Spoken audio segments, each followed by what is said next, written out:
Bismillahirrahmanirrahim. Assalamualaikum warahmatullahi wabarakatuh. Alhamdulillahilladzi anzala ala abdihi alkitaba wa lam yaj'al lahu iwaja yahdi bihillahu man ittaba'a ridwanahu subulas salam wa yukhrijuhum minadh dhulumati ilan nuri bi'iznihi wa yahdihim ila siratin mustaqim. Asyhadu an la ilaha illallah wa asyhadu anna sayyidina Muhammadan abduhu wa rasuluh. Allahumma salli wa sallim wa barik ala khairi khalqi sayyidina Muhammadin wa ala alihi wa sahbihi ajma'in, amma ba'd. Rabbi shrah li sadri wa yassir li amri wa hlul 'uqdatam min lisani yafqahu qawli. Rabbi zidna ilman warzuqna fahma. Segala puji bagi Allah Subhanahu wa taala yang memberikan nikmat kepada kita.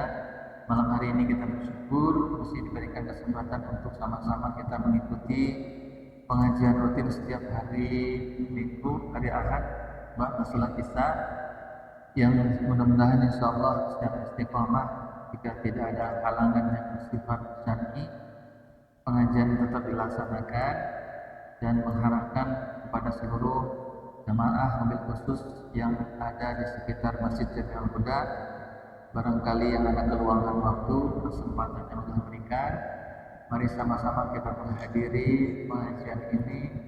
Insya Allah akan mendapatkan banyak manfaatnya, menambahkan ilmu kita dan keimanan kita insya Allah. Tak lupa juga salat dan salam semoga senantiasa tercurahkan kepada baginda Nabi Muhammad sallallahu alaihi wasallam beserta seluruh keluarga dan para sahabat. Mudah-mudahan kita termasuk umat yang mendapatkan syafaat di hari kiamat kelak insyaallah. Amin ya rabbal alamin. Qala ta'ala fil Qur'anil Karim wa huwa asdaqul qailin. A'udzu billahi minasy syaithanir rajim. Bismillahirrahmanirrahim. Amma yatasaalun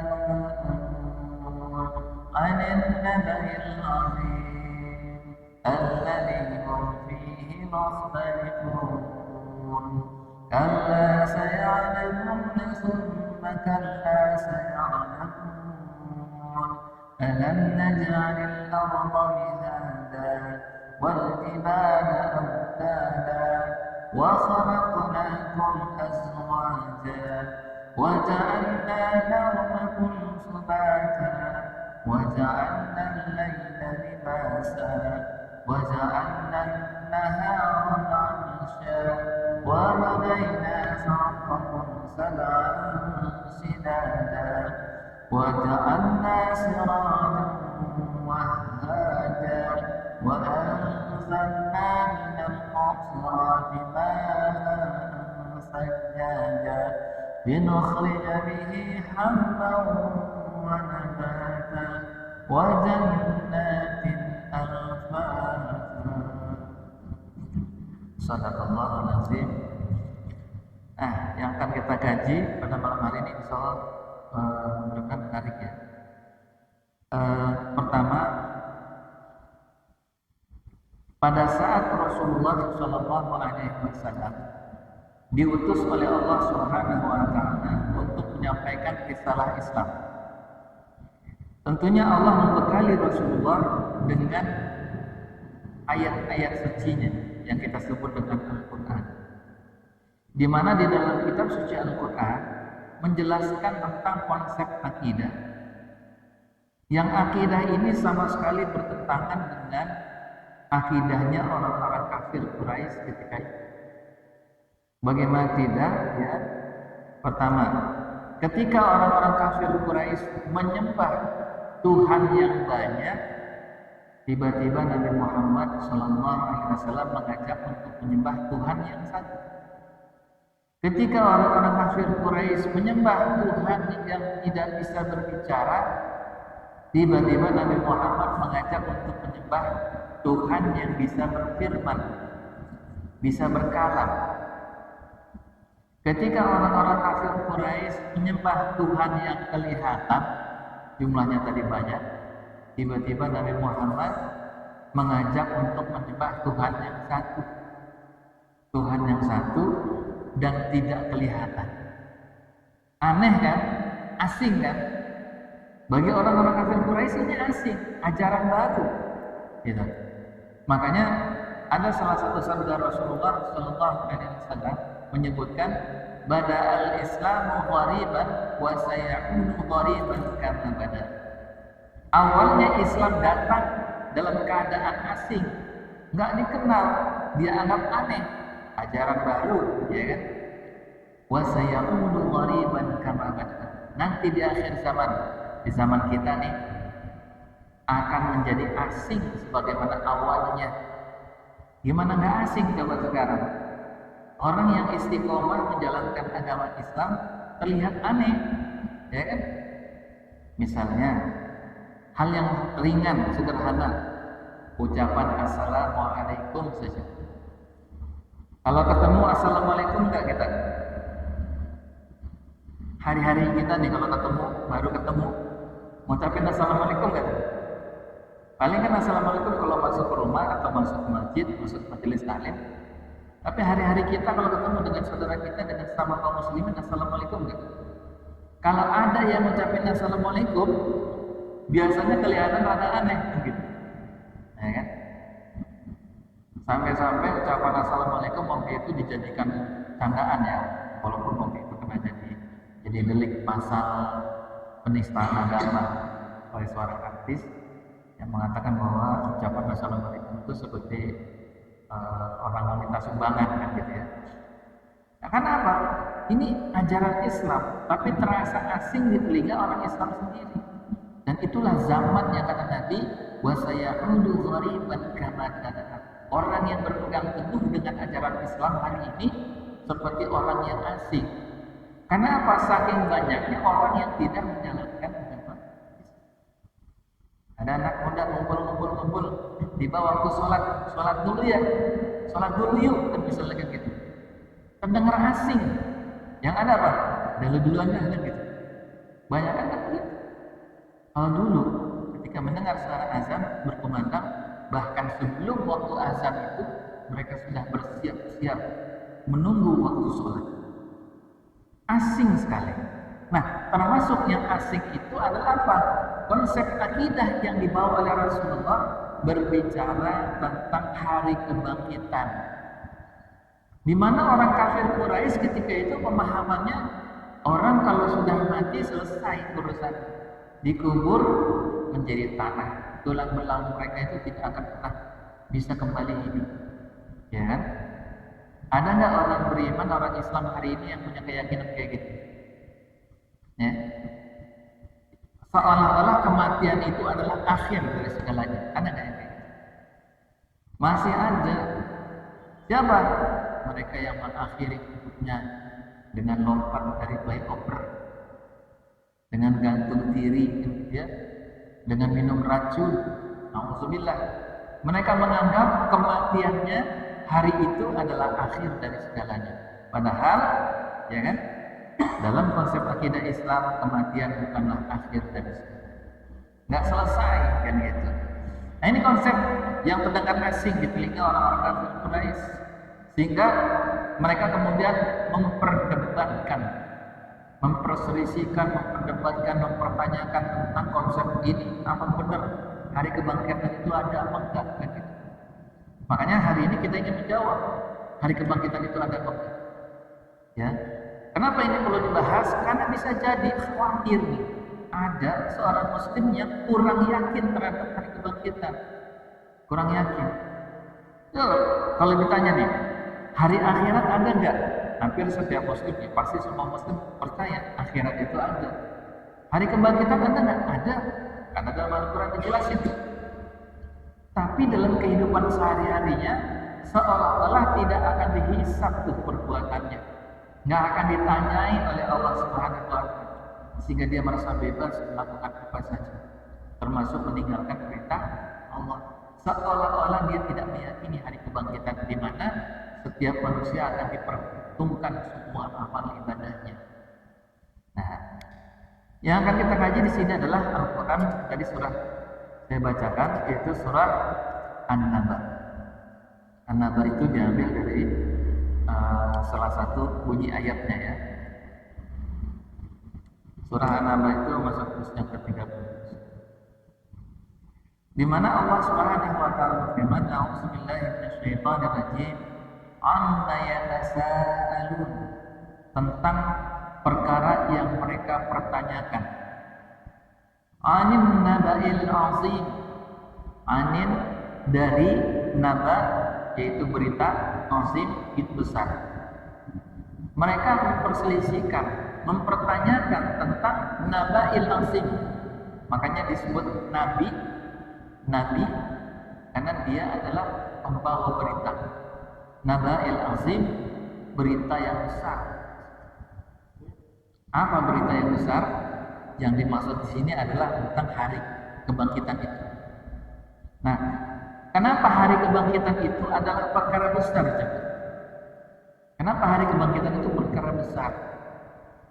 Karena tadi orang yang berpikir bahwa kehidupan dunia ini kalau sudah meninggal itu selesai, ternyata ada hari kebangkitan di mana di situ ada yaumul hisab. Hari diperhitungkan semua amal manusia. Berarti ini perkara besar, bukan perkara main-main. Duduknya kita, minumnya kita, bahkan sampai ngedipnya mata kita, ya, helaan nafas kita, hati kita yang berzikir kepada Allah, semua ada hisabnya di situ. Maka ini perkara besar. Nah, orang yang meyakini hari kebangkitan adalah perkara besar, nanti efeknya apa? Ini sebenarnya tema kita hari ini adalah selain mempertanyakan apakah hari kebangkitan itu ada, yang kedua adalah apa efek dari orang yang percaya dengan hari kebangkitan. Dampaknya nanti kita bahas di akhir ya. Kita satu persatu dulu di sini. Jadi orang kafir Quraisy mempertanyakan tentang perkara besar, ya. Alladzi hum fihi mukhtalifun, yang mereka itu perselisihkan, mukhtalif. Kemudian di sini banyak orang-orang kafir yang tidak percaya, tidak beriman. Ada orang beriman yang semakin kuat imannya kepada Allah Subhanahu wa taala. Pertanyaannya, bisa nggak Allah menghidupkan? Jadi mereka mempertanyakan, bagaimana mungkin Muhammad, ya kan? Mereka orang yang sudah menjadi tulang belulang, orang-orang tua kami, nenek moyang kami itu bisa hidup kembali, gimana ceritanya? Kan? Mana mungkin, nggak mungkin. Udah jadi tulang belulang, hancur, gimana bisa hidup kembali? Dalam banyak keterangan ayat Al-Quran, ya, kita di dalam Al-Quran surah Yasin itu juga dijawab bahwa qul yuhyiha alladzi ansha'aha awwala marrah. Katakanlah bahwa yang nanti akan menghidupkan kembali tulang belulang itu adalah yang menciptakan pertama kali, yaitu Allah Subhanahu wa taala. Artinya apa? Urusan menghidupkan yang sudah mati itu diserahkan kepada Allah yang memang menghidupkan pertama kalinya. Jadi kalau Allah menghidupkan pertama kali, apa sulitnya Allah menghidupkan kembali untuk kedua kalinya? Bahkan di dalam ayat yang lain, bala qadirina ala an nusawwiya banana, sampai jari jemari mereka yang sudah tercerai-berai itu, ada sendi-sendi di sini kan, putus semuanya. Dalam kekuasaan Allah lah kemudian menyatukannya kembali. Bala qadirina, jelas Allah mampu, qadir ala an nusawwiya badana, untuk menyatukan kembali jari jemari mereka yang sudah terpisah. Ada orang yang dibunuh, dimutilasi, ya kan? Kakinya di Ciputat, badannya di Sukabumi, kepalanya di Bandung, misalnya. Alhamdulillah, ya. Allah berkuasa untuk menyatukannya kembali. Nah ini. Jadi tidak ada yang sulit, tapi kan orang kafir Quraisy nggak percaya ayat Quran, ya kan? Gimana mereka bisa percaya hari kebangkitan? Muhammad Al-Quran kita percaya. Nah makanya di dalam ayat selanjutnya Allah memberikan logika agar mereka berpikir supaya mereka bisa memahami untuk membangkitkan orang yang sudah mati itu mudah bagi Allah. Nah kita lihat ayat selanjutnya. Nah jadi ayat selanjutnya ini adalah ayat untuk mengajak mereka berpikir.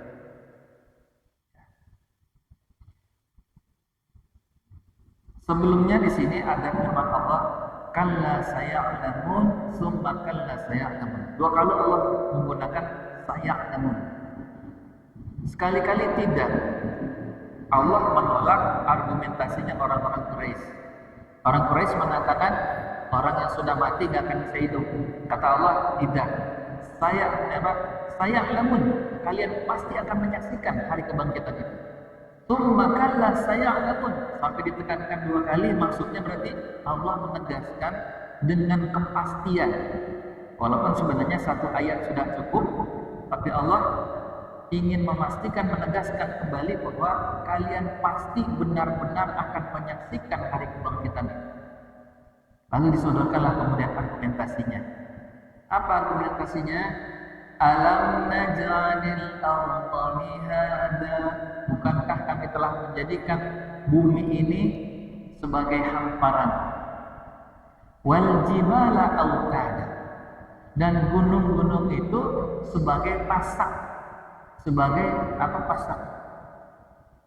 Kalau terjemahan biasanya seperti paku. Yang karena pasak itu mencegah bumi ini berguncang karena gempa bumi. Jadi fungsi gunung itu adalah menjaga keseimbangan permukaan bumi agar tidak terjadi guncang. Coba ini ayat 1300 tahun, 1500 tahun yang lalu, 1400 tahun yang lalu. Bicara tentang sains, tentang ilmu pengetahuan, bagaimana bumi berfungsi untuk menjadi pasaknya bumi. Ternyata ada satu penelitian sekitar tahun 1956, ini dikutip dalam salah satu buku sains, ensiklopedia sains dalam Al-Quran. Ya, hasil penelitian menunjukkan bahwa ternyata gunung tertinggi apa di dunia? Himalaya, Everest kan? Everest itu kan tingginya sekitar 8.818, hampir 9 km tingginya. Nah, hasil penelitian menunjukkan bahwa kakinya gunung itu yang masuk ke dalam perut bumi itu sekitar 5-10 kali lipatnya tinggi gunung. Jadi gunung yang kita lihat itu bukan berarti gunung kemudian dia datar gitu. Dia punya kaki yang begitu dalam, yang dalamnya itu bisa sampai 10 kali lipat tingginya gunung itu. Yang kemudian kaki paling ujungnya, paling dasar dari gunung itu menyentuh lapisan bagian yang cairnya bumi itu, ya, magmanya atau lava. Bisa dibayangin ya, lapisan tebalnya bumi sampai ke magma itu tebalnya berapa kilometer. Nah, kakinya gunung itu sampai di situ. Makanya ketika gunung meletus, yang keluar apa? Magma yang ada di situ. Masuk akal nggak? Ya. Coba gunung meletus, lahar yang keluar itu dari kedalaman berapa? Dari kedalaman yang sampai pada kakinya bumi. Ketika diukur, ya, dengan satu metode pengukuran, apa namanya istilah itu penelitiannya, ditemukanlah kemudian kaki gunung ternyata dia punya kaki yang begitu panjang yang menjaga keseimbangan bumi. Jadi dia tidak goyang. Dan di sini Allah sudah mengatakan wal jibala autada, digunakan kata autada. Itu seperti kayak misalnya kita bikin tenda nih, kemah. Kita tarik talinya di situ, lalu kita patok. Gitu. Ini namanya autada. Jadi fungsinya autada ini apa? Paku ini untuk menjaga supaya kemahnya tidak goyang sama angin kan gitu ya kira-kira. Makanya di situ digunakan kalimat wal jibala. Orang kafir Quraisy disodorkan fakta ini. Kalian hidup di bumi yang telah Allah hamparkan. Kalian melihat langit, kalian melihat awan, dia melayang-layang di udara. Kalian melihat bintang, kalian melihat bulan, matahari, dia melayang-layang di udara, di planet. Tapi kalian berada di permukaan bumi, tidak melayang-layang. Bisa diri dengan tegap di sini. Karena apa? Baru kemudian belakangan ditemukan yang namanya hukum gravitasi. Adanya gravitasi itu kalau bukan menunjukkan kehebatan Allah Subhanahu wa Ta'ala yang menciptakan itu, apalagi Allah menciptakan gravitasi itu begitu hebat saja. Apa? Enggak ada yang mustahil bagi Allah untuk menghidupkan orang yang sudah mati hari kebangkitan. Ini tentang gunung. Masih belum yakin, misalnya dia melihat gunung masih belum percaya. Wa khalaqnakum azwaja. Dan kami ciptakan bagi kalian itu berpasang-pasangan. Ada laki, ada perempuan, ada betina, ada jantan pada dunia hewan, ya kan? Bahkan ternyata di dunia tumbuhan juga ada bunga laki atau bunga jantan, bunga betina, kan itu berpasang-pasangan. Ada siang, ada malam. Coba, sehebat apapun teknologi hari ini tidak ada yang sanggup menciptakan itu semua. Nggak ada yang bisa. Nah, ini adalah contoh-contoh yang Allah berikan yang ada di sekitaran orang-orang Quraisy yang tidak percaya hari kebangkitan. Mereka mengakui di dunia ini memang diciptakan berpasang-pasang. Gitu. Masih belum yakin juga. Wa ja'alna naumakum subata. Dan kami jadikan bagi kalian tidur itu sebagai istirahat. Kalau Allah menciptakan tidur, bisa dibayangin betapa lelahnya pada kita. Ada orang nggak bisa tidur, insomnia, mau tidur mesti pakai obat, mau tidur mesti pakai obat. Susah kan kalau dia punya penyakit insomnia. 2 malam aja Allah nggak kasih dia tidur, sakit. 3 malam nggak tidur, sakit. Ada orang yang melek terus 3 malam, ada ujung-ujungnya sakit. Tapi Allah menjadikan tidur sebagai istirahatnya bagi kalian. Hebat gak Allah menidurkan orang? Kalau Allah menciptakan tidur, Allah juga menciptakan bangun. Hari ini ada nggak teknologi yang bisa membangunkan orang mati? Nggak ada. Tidur itu kan seperti mati. Orang kalau tidur kan dia memang mati sebenarnya. Tapi kemudian besok paginya Allah bangunkan lagi manusia dari tidurnya. Itu sebenarnya sudah menunjukkan Allah itu bisa menghidupkan yang sudah mati. Apalagi yang sudah menjadi tulang belulang. Ini logika yang Allah sodorkan buat orang-orang yang masih tidak percaya hari kebangkitan. Wa ja'alna laila libasan. Dan kami jadikan lail, malam itu libasan, selimut pakaian. Maksudnya itu tempat apa yang nyaman. Allah menjadikan malam itu tempat kalian untuk nyaman, gitu ya. Makanya nih kalau dalam ayat ini ya, ulama itu menganjurkan orang yang siangnya beraktivitas harusnya malam itu dijadikan sebagai momen untuk istirahat. Sebenarnya begitu. Makanya ulama itu menjadikan malam itu tempat istirahat. Walaupun nanti di sepertiga malam mereka bangun. Nah, jadi tidak dianjurkan kita tuh begadang sebenarnya. Begadang apalagi begadang yang nggak ada gunanya. Kecuali ya memang ini tidak mengandung hukum bahwa orang yang beraktivitas di malam hari itu jadi haram, enggak. Ya, tetapi memang Allah menjelaskan malam itu tempatnya kita untuk beristirahat. Kenapa? Di siang harinya di ayat selanjutnya wa ja'alna an-nahara ma'asya. Dan kami jadikan siang itu tempat bagi kalian untuk mencari ma'isyah. Ma'isyah itu apa? Ma'isyah itu apa? Penghidupan. Ya. Penghidupan buat bekerja, mencari rezeki. Siang, malam itu istirahat. Hanya kadang-kadang ada teman-teman yang suka olahraga ya, pingpongan, bulu tangkisan malam-malam. Padahal siangnya bekerja tuh, capek. Malamnya pingpongan. Nah, ulama menganjurkan berikanlah hak bagi badanmu untuk istirahat. Nah, di situ juga terdapat tanda-tanda kekuasaan Allah Subhanahu wa Ta'ala. Sekarang bayangin, kalau Allah cuma menjadikan satu waktu saja, dunia ini cuma ada malam saja, kebayang nggak? Atau dunia ini hanya siang saja, kebayang nggak? Dunia ini siang aja, nggak ada malamnya gitu, ya kan? Itu aja siang 12 jam aja merasa udah lelah sekali, terus nggak ada malamnya, atau malam terus. Makanya di sebelah kutub bumi yang dia kalau nggak salah itu malamnya itu bisa 6 bulan, siangnya 6 bulan, gitu ya. Di sana nggak ada kehidupan. Makanya kehidupan itu adanya yang di pertemuan siang dan malam. Itu menunjukkan apa? Allah Maha Kuasa atas segala sesuatu, dengan segala sesuatu. Waja'ana nahara ma'asya.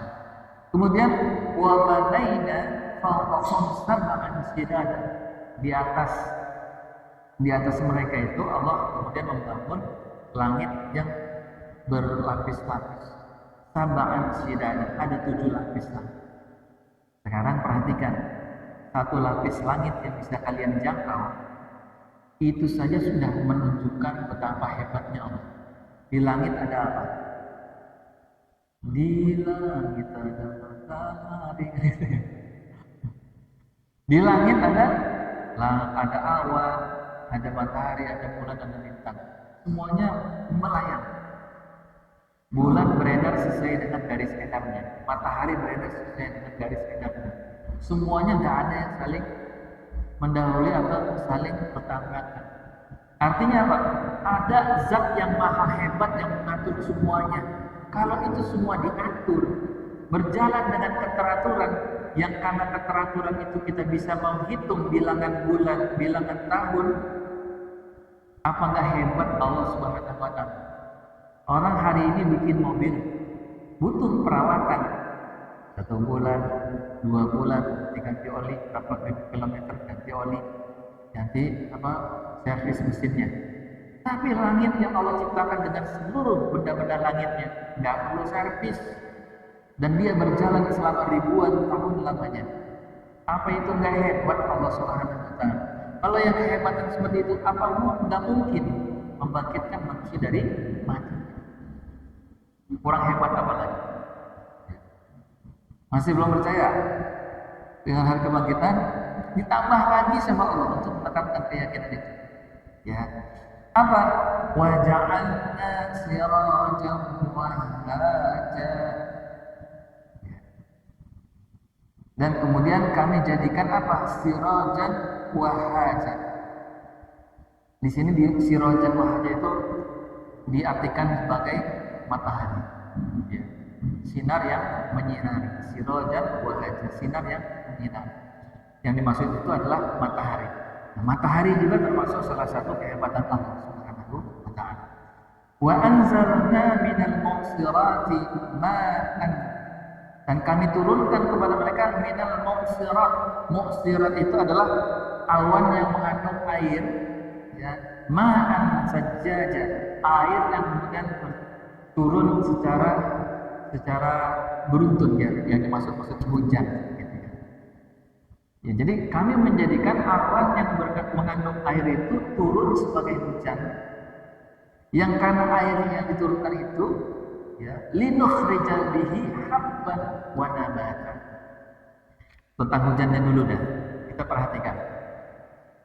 Hujan itu ada nggak yang sampai hari ini bisa menciptakan hujan? Dulu di zaman BPPT, sekarang udah jadi BRIN ya. Ada salah satu laboratorium, namanya laboratorium hujan buatan. Tapi di situ bukan berarti menciptakan hujan, bukan. Dia hanya mengkondisikan awan agar tergumpal dan menjadi bibit-bibit awan hujan. Bukan menciptakan hujannya itu sendiri. Dengan menebarkan garam, karena salah satu sifat garam itu adalah menyerap air, ya kan? Garam itu menyerap air. Coba aja kita taruh garam di piring nih, garam kering, taruh di piring, jemur di matahari, itu lama-kelamaan cair dia, jadi air, karena dia bersifat menyerap air, lalu dalamnya menjadi larut.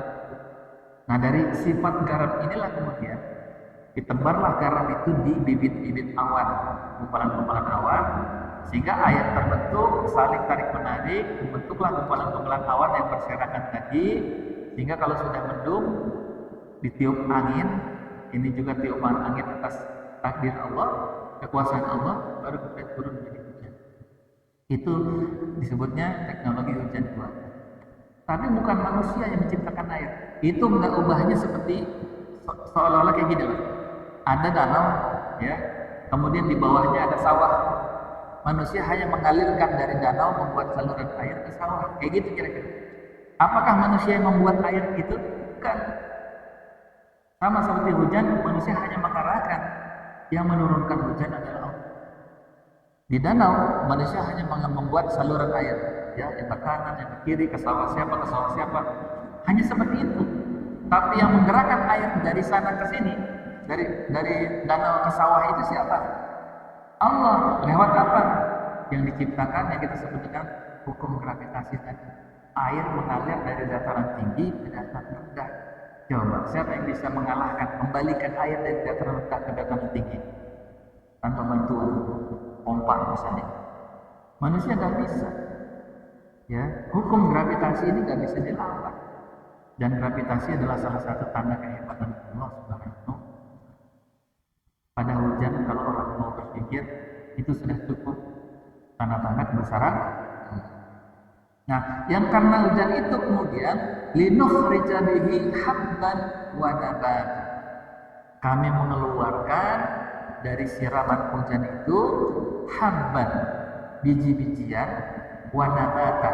Nabata itu kalau di bahasa kita sudah diambil sebagai bahasa Indonesia nabati, ya. Ada nabati itu asal kata dari bahasa Arab nabata, tumbuh-tumbuhan. Jadi Allah hidupkan biji-bijian dan tumbuh-tumbuhan itu yang manusia tanam dari biji-bijian, kemudian bijian itu bisa tumbuh. Hari ini teknologi paling canggih bisa nggak tanpa air menumbuhkan biji-bijian? Coba aja nanam jagung pakai selain air misalnya, bisa nggak? Ya kan? Ini udah Allah menegaskan bahwa tanpa bantuan air yang Allah turunkan dari hujan, lalu Allah hidupkan biji-bijian tadi itu nggak akan bisa. Makanya manusia mesti berpikir. Di sekeliling kita ini banyak sekali tanda-tanda kehebatan Allah. Ya.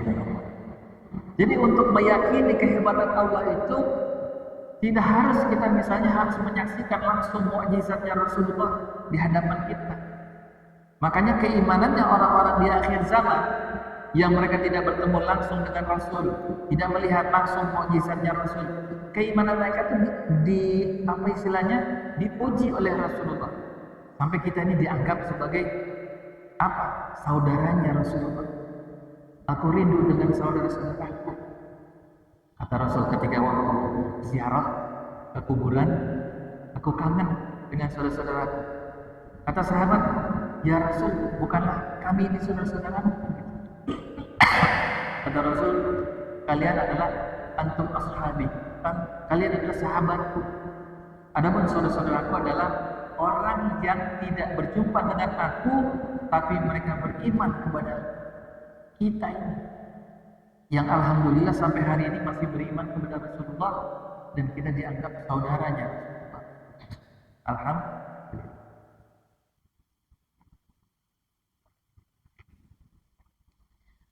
Dan orang di akhir zaman ini tidak perlu melihat secara langsung mukjizat, cukup dia mengalihkan pandangannya pada semua ciptaan Allah.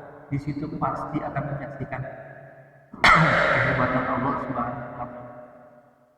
Ya. Nah, terus di akhir ayatnya yang tadi saya baca di sini, wajannatin alfalfa, wajannatin, dan kebun-kebun yang beragam jenisnya, tanaman-tanamannya. Ada buah yang beraneka ragam. Perhatikan, di dalam kebun itu ada tanda-tanda kekuasaan Allah kan? Ada nggak tanda-tanda kekuasaan Allah pada kebun? Sebutin satu aja. Apa? Tanda-tanda kekuasaan Allah pada kebun.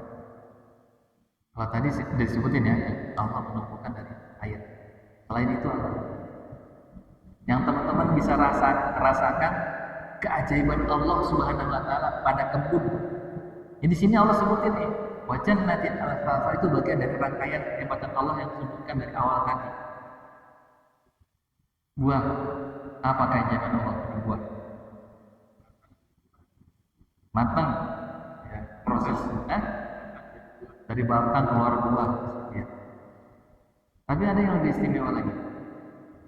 Kalau itu setiap tumbuhan, ya, pasti menghasilkan buah. Ada yang bisa dimakan, ada yang enggak. Tapi apa yang paling istimewa? Ini menurut penjelasan mufassir. Ya, jadi kita mengacu tafsir ini kepada penjelasan mufassir aja, bukan tafsir ini sendiri. Walaupun itu termasuk tanda-tanda kekuasaan Allah.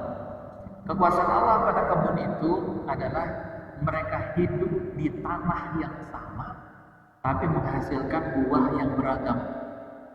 Coba aja, ya kan? Tanahnya sama, satu kita tanam singkong, satu kita tanam pisang.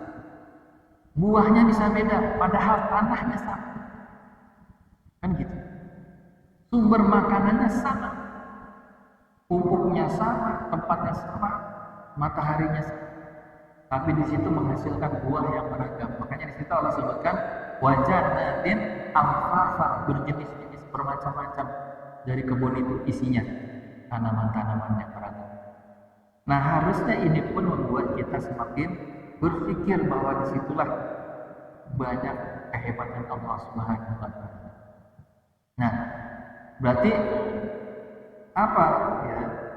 Orang-orang Quraisy yang menolak bahwasanya Allah akan membangkitkan manusia, argumentasi mereka itu tertolak karena mereka menyaksikan sendiri kehebatan Allah bahkan terhadap diri mereka sendiri, gitu. Mereka menyaksikan, merasakan nikmatnya siang, nikmatnya malam. Mereka menyaksikan setiap hari mereka bercocok tanam itu mengandalkan matahari, mengandalkan air yang Allah turunkan dari langit. Mereka nggak bisa nolak, gitu. Mau menganggap misalnya ini terjadi dengan sendirinya nggak bisa. Oh, mereka hanya harus menanam, mereka hanya harus menyirami. Kalau memang terjadi dengan sendirinya, harusnya setelah ditebang pohonannya tumbuh lagi, habis dipanen tumbuh lagi, harusnya kan gitu. Kalau memang terjadi dengan sendirinya, kan tidak. Mereka sendiri merasakan mereka harus menanam, menyiramnya dengan air di situ. Mereka nggak bisa ngelak dari kenyataan bahwasanya itu adalah bagian dari kehebatan Allah dalam penciptaannya. Makanya argumentasi mereka tertolakkan.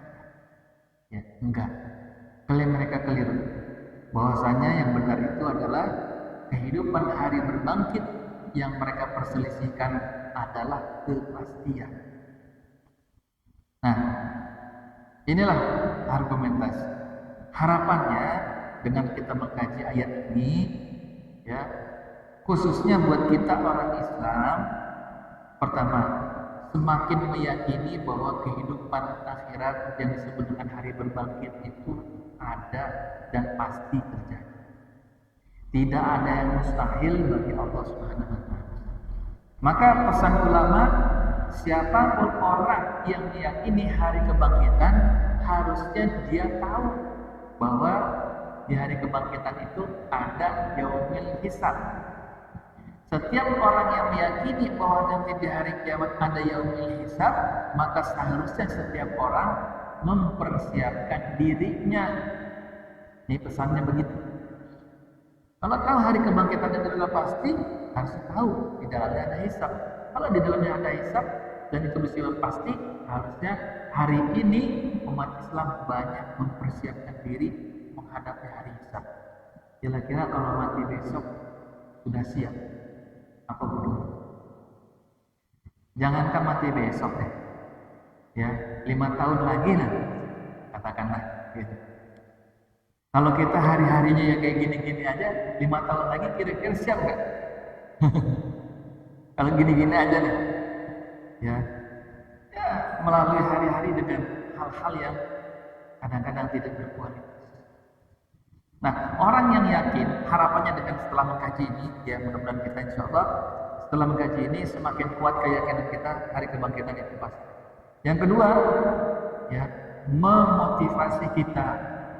Barangkali kadang-kadang kita lemah dalam beribadah.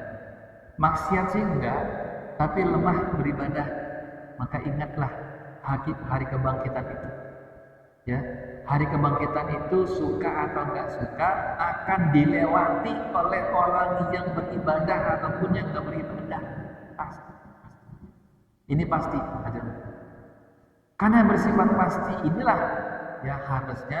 Yang ketiga, kita tidak boleh meninggalkan hari-hari kita ini dengan hal-hal yang tidak memiliki nilai dan makna. Ya. Bukannya kita nggak boleh melakukan hal yang mubah. Bukannya nggak boleh kita misalnya tidur. Silakan tidur. Bahkan tadi dikatakan tidur itu sebagai istirahat. Tidur boleh. Ya kan, kita tidur melepaskan lelah. Boleh tidur asalkan tidurnya itu adalah untuk mengistirahatkan badan kita, memberikan hak kepada jasad kita. Boleh tidur asalkan tidur itu adalah untuk mengendalikan hawa nafsu kita terhadap dunia ini yang begitu bertubuh. Boleh tidur asalkan tidur itu untuk mengerem kita dari perbuatan maksiat. Tapi jangan tidur, bangun tidur, tidur lagi, bangun tidur, tidur lagi, ya. Jangan. Kalau banyak tidur, habislah waktu kita itu tidak kuat. Nah, makanya kita lihat ya, kita perhatikan ulama-ulama terdahulu itu, mereka betul-betul menjadikan umurnya, usianya itu usia yang berkualitas. Bayangin ratusan kitab bisa mereka karang sepanjang hidupnya, bisa mengarang ratusan kitab ulama-ulama terdahulu. Bahkan bukan hanya kitab ya, tapi ibadahnya juga luar biasa. Siangnya, malamnya, zikirnya kepada Allah Subhanahu wa taala juga sama. Artinya apa? Mereka memastikan usianya mereka itu semua detik-detik yang mereka lalui itu berkualitas. Bahkan sampai Imam Syafi'i, menurut ceritanya nih, sampai masuk ke dalam WC pun minta dibacain kitab supaya bisa tetap belajar. Coba. Kalau kita dalam WC biar tetap bisa belajar apa sekarang? Main HP. Scroll gitu ya. Mau belajar terus nih kan gitu. Ya. Kita perhatikan lebih banyak usia kita hari ini lebih banyak kita habiskan untuk hal yang tidak berkualitas atau yang berkualitas untuk akhirat. Gitu. Nah, mudah-mudahan dengan mengkaji ini mulai nih kita mikir nih, kita sudah mulai mendesain yaumul hisabnya kita. Karena nanti di sana itu ada yang hisabnya mudah, ada yang hisabnya ya sulit. Ya. Udah pernah saya jelasin belum di sini? Wasawfa yuhasabu hisaban yasir.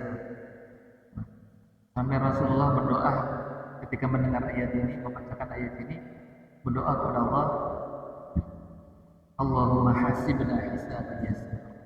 Ya Allah, hisablah kami dengan hisab yang mudah. Pernah saya jelasin belum? Hah? Udah ya, hisab yang mudah. Nah itu, kita mendesain hari ini hisab kita nanti di akhir hisab yang mudah. Apa yang dimaksud dengan hisab yang mudah itu? Hisab yang mudah itu adalah tidak dihisab oleh Allah. Ini kan berdasarkan hadis riwayat Siti Aisyah. Ketika itu Rasulullah mengatakan, celakalah orang yang dihisab. Kata Siti Aisyah, wahai Rasulullah, bukankah setiap orang itu akan dihisab? Kata Rasul, betul. Tetapi yang maksud celaka orang yang dihisab itu adalah orang yang didetilkan hisabnya, dicecer, bahasa orang Betawinya. Ini dari mana? Dulu ngapain? Umur dihabisin ngapain? Masa muda diapain? Kekayaan, harta dari mana? Dikemanakan? Didetilkan. Tapi hisab yang mudah itu apa? Dia tidak dihisab. Maksudnya apa? Sudah dilihat langsung masuk surga. Dilihat langsung masuk surga. Makanya doa kita itu minta masuk ke dalam surga itu bi ghairi hisab, tanpa dihisab oleh Allah Subhanahu. Nah, gimana cara mendesain yaumul hisab tanpa dihisab? Maka kita mesti pelajari ya, siapa saja orang yang nanti akan dimasukkan ke dalam surga tanpa hisab.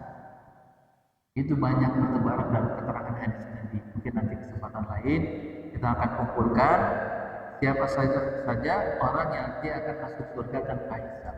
Tentunya salah satu yang kita kenal apa? Siapa misalnya? Para nabi, para syuhada, ya kan? Para syuhada itu masuk surga tanpa hisab. Itu orang yang sudah dijamin, orang-orang yang sudah dijamin oleh Rasul masuk surga itu juga tanpa hisab. Kita dijamin nggak? Kita ini sebenarnya dijamin. Di dalam satu sabda Rasulullah, kullu ummati yadkhuluna al-jannah. Setiap umatku tuh akan masuk surga. Tapi ada catatan, illa man aba, kecuali yang tidak mau. Jadi aslinya dalam hadis ini mah Kita ini aslinya penduduk surga. Kullu ummati yadkhuluna jannah. Setiap umatku, umat Islam ini akan masuk surga. Aslinya kita ini penduduk surga. Kecuali yang nggak mau pulang kampung ke kampung halamannya. Illa man aba. Siapa? Wa man ata'ani dakhala jannah. Siapa orang yang mentaati aku masuk surga. Wa man asani faqad aba. Siapa orang yang mendurhakai aku, dialah sebenarnya yang tidak mau masuk ke dalam surga. Jadi sebenarnya masuk surga apa enggak masuk surga pilihan kita atau bukan? Kemauan kita atau bukan? Kemauan kita. Kalau kita mau, kita berusaha dengan beramal saleh, Allah akan masukkan kita ke surga. Kata Nabi, illa man aba, berarti ada orang yang tidak mau masuk surga itu. Nah, jadi pesan ulama tadi, kalau siapapun orang yang meyakini adanya hari kiamat, adanya hari berbangkit, dia harus meyakini adanya yaumul hisab. Siapapun yang meyakini adanya yaumul hisab, dia mesti banyak persiapan menuju kematiannya. Jadi kita sehari ini tuh sudah mendesain akhir hidup kita. Sama-sama mari kita desain kematian kita. Mau kematian seperti apa? Ya kan? Jangan harap pengen husnul khotimah kalau hari ini dia desain hidupnya itu berleleh. Ya, apalagi dekat dengan perkara-perkara yang diharamkan oleh Allah Subhanahu wa taala. Meninggalkan sholat, minum khamr dan lain sebagainya. Kita jangan berharap kan gitu.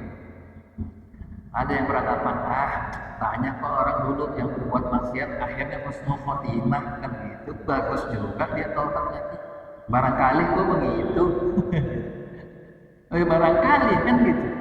Apa ada kepastian? Enggak ada. Ada juga kok orang yang dulu minum khamar, mabuk-mabukan, matinya suul khotimah, overdosis, ada juga kan gitu. Kita nggak bisa samakan gitu. Yang jelas manusia hanya berusaha mendesain akhir hidupnya, desainnya seperti apa, menata kehidupannya seperti apa.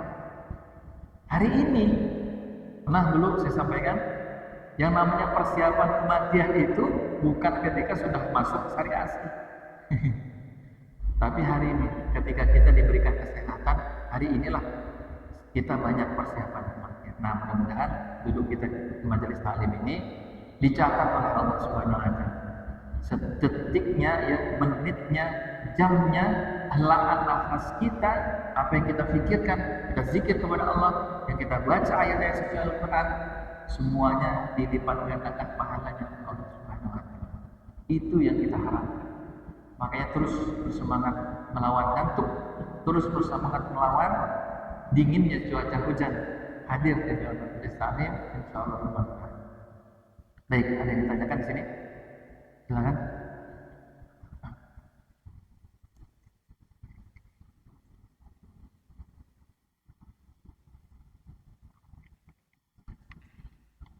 Ada yang masih ragu tentang hari kebangkitan? Kalau masih ragu, mati dulu. Ya, memang ya betapapun hebatnya dakwah Rasulullah, tetap saja di masa Rasul masih ada orang-orang seperti Abu Jahal. Walaupun argumentasi dalam ayat suci Al-Quran hari ini sudah membantah klaim keyakinan orang-orang kafir bahwa gunung tadi memiliki pasak yang dalamnya sampai ke bagian lapisan bumi yang paling cair, itu sudah terbukti secara fakta. Hari ini masih ada orang yang belum beriman, ya wajar. Di masa Rasul sendiri masih ada orang yang belum beriman walaupun sudah membaca ayat ini. Ya, apakah ayat ini tidak cukup? Misalnya, apakah ayat ini tidak cukup memberikan argumentasi? Sebenarnya cukup untuk bisa mengantarkan orang pada beriman. Hanya saja tinggal apakah dia nanti mau berpikir atau enggak. Kalau dia mau berpikir sebenarnya mudah untuk beriman karena ayat ini. Masalahnya kalau orang udah gak mikir, mau Nabi Muhammad SAW sendiri yang dakwah kepada dia, tetap aja gak bakalan beriman. Lapamannya Abu Lahab, Abu Jahal bahkan berani memerangi Rasulullah. Ya kan? Itu yang dakwah Rasul sendiri kan gitu ya. Udah seorang dai yang paling baik gitu. Apakah dakwah Rasul ketika itu dikatakan gagal? Ya enggak. Karena keberhasilan dakwah itu adalah sampainya pesan kepada yang didakwahin. Ya, sampainya dakwah kepada orang yang didakwahin. Karena nanti di hadapan Allah, orang yang didakwahin itu udah gak punya hujah lagi di hadapan Allah. Bukankah telah datang orang yang menyampaikan dakwah kepada kalian? Ya, kenapa kalian tidak mengikuti? Kami lebih memperturutkan hawa nafsu. Maka wajar dong kalau dimasukkan ke dalam neraka hari ini. Dia nggak bisa ngelak. Dan dia bisa protes lagi di hadapan Allah. Ya Allah, kenapa kau masukkan ke dalam neraka? Aku nggak tahu bahwa perbuatan ini haram. Saya nggak tahu bahwa menyembah batu ini haram. Saya nggak tahu bahwa minum khamar ini haram, misalnya kan gitu. Ya, dulu kan bukan atau sudah mengutus seorang nabi. Ya, di dalam Al-Quran itu ada dialog. Bukankah ada seorang nabi yang diutus kepada kalian menyampaikan kebenaran? Mereka nggak bisa ngelak gitu. Makanya ada satu firman Allah, ya, yang menyatakan bahwa Allah tidak akan mengazab sebelum diutusnya Rasul. Wa ma kunna mu'adzibina hatta nab'atsa rasula. Allah tidak akan mengazab suatu kaum sebelum diutusnya seorang Rasul. Artinya kaum itu tidak akan diazab kalau memang belum pernah ketemu Rasul atau belum pernah mendengar dakwah. Misalnya barangkali ada di daerah pedalaman gitu ya, yang nggak pernah dengar seruan dakwah, lalu dia meninggal, itu urusannya dikembalikan kepada Allah. Tapi apa iya orang hari ini tidak pernah mendengar Islam? Ya kan? Pasti ya. Hanya saja mereka mau menerima atau tidak. Itu nanti di hadapan Allah ada hisab. Jadi Rasul bukan gagal. Rasul sudah menunaikan tugasnya, yaitu menyampaikan apa yang diperintahkan oleh. Makanya tugas kita juga sama. Ini yang sudah ngaji ini, cuma mengajak, nggak ada yang mau ikut, nggak gagal, karena dakwah sudah berhasil sampai kepada mereka. Kita sudah ngajak ngaji misalnya, dia ngajak ngaji salim, ayo kita ngajak, nggak gagal. Yang gagal justru yang ngaji, ya, karena nanti di hadapan Allah, bukankah udah ada yang ngajak? Jadi nggak ada alasan lagi kalau Allah misalnya akan mengazab kita.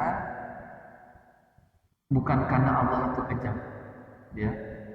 Allah itu ampunannya luar biasa. Siapa orang yang datang kepada Allah membawa dosa sebesar gunung, kata Allah, Allah akan memberikan ampunan lebih besar daripada gunung.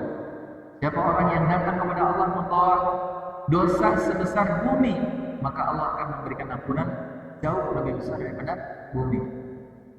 Kurang maaf pengampun apa lagi Allah? Tapi memang karena manusianya yang tidak mau memohon ampun kepada Allah, bertobat dari dosa-dosanya dan kembali ke jalan Islam, disitulah kemudian Allah mengganjarnya dengan siksaan api neraka nauzubillah. Baik, saya tanyakan. Cukup ya. Mudah-mudahan apa yang disampaikan, apa yang kita kaji pada malam hari ini, yaitu keterangan di dalam Al-Quran surah apa tadi? An-Naba ya, ayat 1 sampai dengan ayat Wajannatil Al-Fafa itu ayat 16, 1 sampai 16, yang menjelaskan tentang perdebatan orang-orang kafir tentang hari kebangkitan, dan semuanya dijawab oleh Allah Subhanahu wa taala dengan logika yang bisa diterima oleh akal mereka. Tinggal pilihannya kembali masing-masing. Mudah-mudahan semakin menguatkan kaitan kita, keyakinan kita terhadap hari kebangkitan, dan melanjutkan semangat kita untuk senantiasa bersemangat beribadah kepada Allah Subhanahu wa taala. Mari sama-sama kita tutup dengan doa kepada Allah. Mudah-mudahan Allah memberikan ampunan kepada kita atas seluruh dosa-dosa yang kita kerjakan hingga hari ini, insyaallah. Astaghfirullahaladzim, astaghfirullahaladzim, astaghfirullahaladzim. Lakal hamdu ya Allah ya Maulana ya Ma'bud. Allahumma salli wa sallim wa barik ala sayyidina Muhammadin fil awwalin wal akhirin. Wa sallim ala Allah tabaraka wa ta'ala sahabati Rasulillah ajma'in. A'udzu billahi minasy syaithanir rajim. Bismillahirrahmanirrahim. Alhamdulillahi rabbil alamin. Hamdan wa ni'amahu bi kafi masjidah. Ya Rabbana lakal hamdu wa lakal syukru wa lakal mulku wa lakal ma'bud. كما ينبغي لجلال وجهك الكريم وعظيم سلطانك.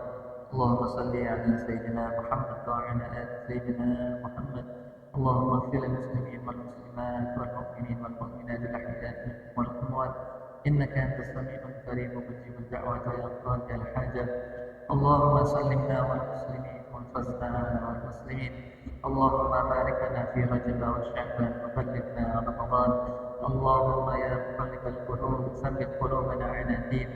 اللهم أصلح لنا ديننا الذي هو عصمة أمرنا، وأصلح لنا دنيانا التي فيها معاشنا، وأصلح لنا أخلاقنا التي إليها مآلنا. اللهم اجعل الحياة زيادة لنا في كل خير، واجعل الموت راحة لنا من كل شر. ربنا هب لنا من أزواجنا وذريتنا قرة أعين واجعلنا للمتقين إماما. رب اغفر لنا ولوالدينا وارحمنا وارحمنا كما ربونا صغارا. ربنا آتنا في الدنيا حسنة وفي الآخرة حسنة وقنا عذاب النار، وأدخلنا الجنة مع الأبرار يا عزيز يا غفار يا رب العالمين. اللهم ارزقنا بحسن الخاتمة. وصلى الله على نبينا محمد سيد المرسلين وعلى آله وصحبه أجمعين. سبحان ربك رب العزة عما يصفون والسلام على المرسلين والحمد لله رب العالمين. Kita akhiri dengan baca Alhamdulillah dan akhir majelis Alhamdulillahirabbil alamin. Subhanakallahumma wa bihamdika asyhadu an la ilaha illa anta astaghfiruka wa atubu ilaik. Assalamualaikum warahmatullahi wabarakatuh. Ya Rabbi bil Mustafa baligh maqasidana waghfir lana ma maqam ya wasi'al karami. Ya Rabbi bil Mustafa baligh maqasidana waghfir lana ma maqam ya wasi'al karami. Ya Allah biha, ya Allah biha, ya Allah bi husnil khatimah. Ya Allah biha, ya Allah biha, ya Allah bi husnil khatimah. Allahumma salli wa sallim wa barik alayhi.